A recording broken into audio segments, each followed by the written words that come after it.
our imagination how much more horrible it's gotten there. This rally today is an emergency. We are rallying for a ceasefire. The United Nations passed a resolution yesterday calling for a humanitarian pause on the violence, and Israel has ignored that.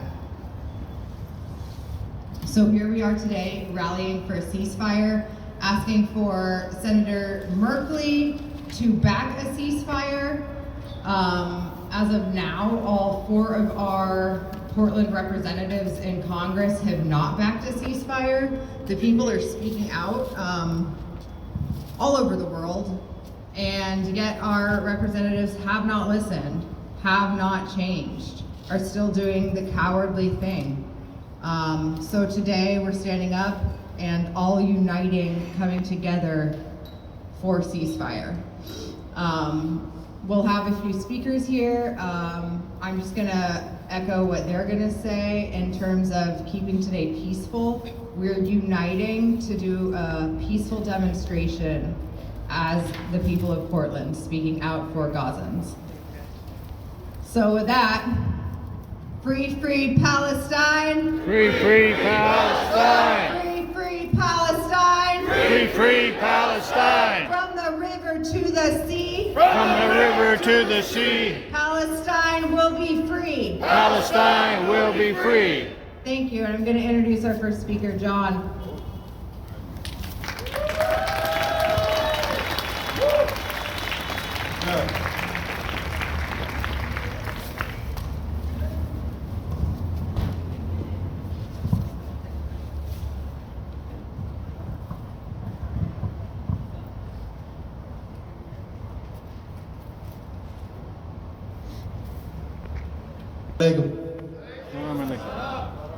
Good afternoon. Thank you all for joining us here on this chilly day. I'm glad to see every one of you here. And thank you from one human being to another. Thank you for your support, really. Give yourselves a round of applause for being here. Thank you for your support and for your voice. It really means everything. You know, your voices mean everything. Yesterday, the communications went dark in Gaza, but a few voices still trickled in from thousands of miles away, begging the world to stop the bloodshed. And that is what we have gathered here to do, to call for a ceasefire. This isn't a war, it is a killing field. It has to stop. It is a killing field. We Palestinians, we're a resilient lot, and we're also just like you. We are teachers, doctors, lawyers, engineers, social workers, priests, imams, policemen. We take out the trash, we take our children to school, we help them with their homework. We are everyday people.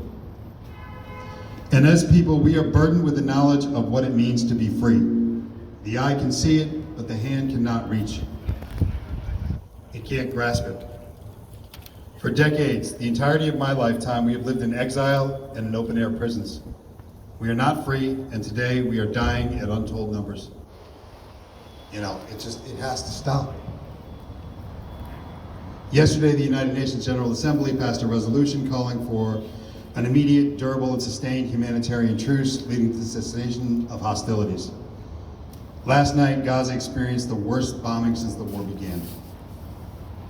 Again, this isn't a war, it's ethnic cleansing. You know, we haven't even begun to unbury the dead so that we can rebury them. You know, and I fear that history is going to judge us harshly for this.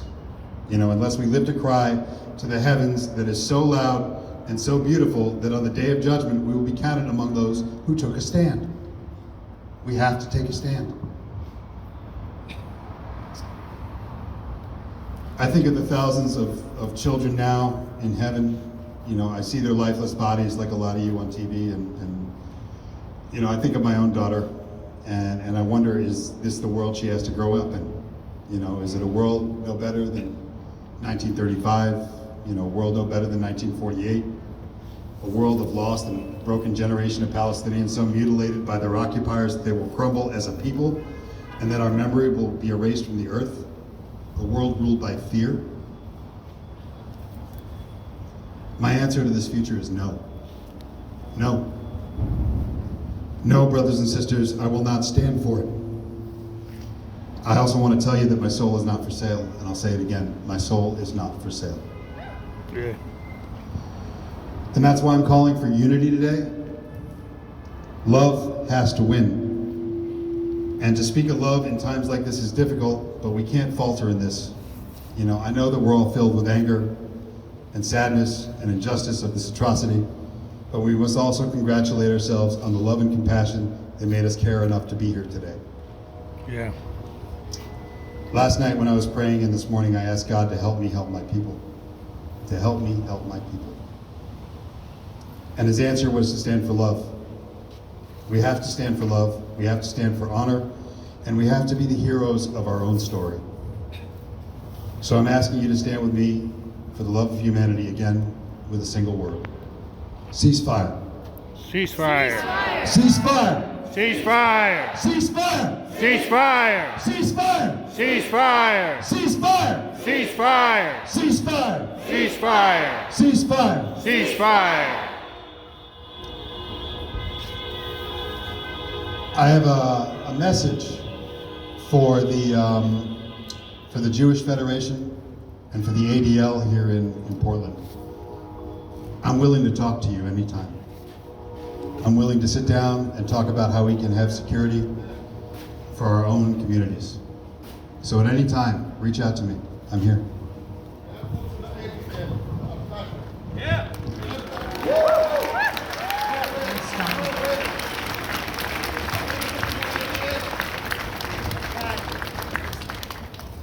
We've got another speaker here, Nat. Thanks, Nat. Hi everybody, my name is Natalie and I'm here today as an anti-Zionist Jewish person and a UX taxpayer to call for a ceasefire, an end to the blockade of Gaza, and an end to the occupation. Yeah. US politicians in Israel, and politicians across the world are claiming that their bombardment of Gaza and the ongoing Nakba has been done for the sake of Jewish safety. But that is a lie. Yes. There is no safety in the murder of 8,000 people over the course of 2 weeks. There is no safety in occupation, and there is no safety in colonialism and apartheid. Yeah.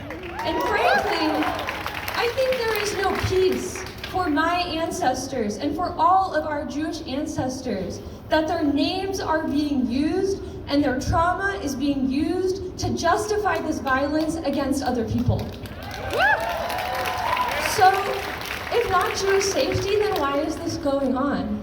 Well, all you need to do is look at the stock of companies like Lockheed Martin, Raytheon, and Boeing, and then look at which politicians own those stocks. Which of those companies pay for our politicians' re-election campaigns? This is not about Jewish safety.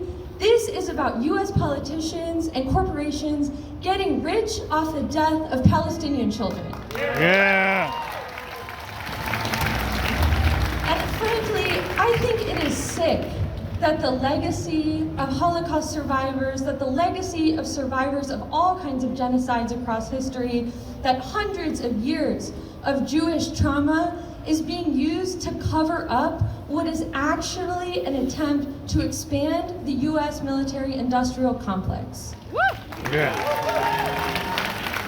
I've seen a lot on social media recently that's like, check in on your Jewish friends. Your Jewish friends aren't doing okay right now. And I know that that's really about, they're not okay with pro-Palestinian sentiment, but I'm not doing okay because my name and my community is being used to justify the death of other people. Not in our name. So I've also had a lot of Jewish friends reach out to me and say, do you really care about Jewish safety? Do you really care about Jewish people? And I want to say that, of course I do. That is part of why I'm in the struggle for liberation for all people. Because there is no safety for Jewish people until there is safety for Palestinian people, until there is safety for all people. None of us will be free until all of us are free. And that's why we all have to say, Free Palestine! Free Palestine. Thank you.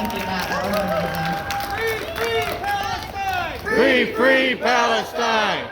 Free, free Palestine! Free, free Palestine! So,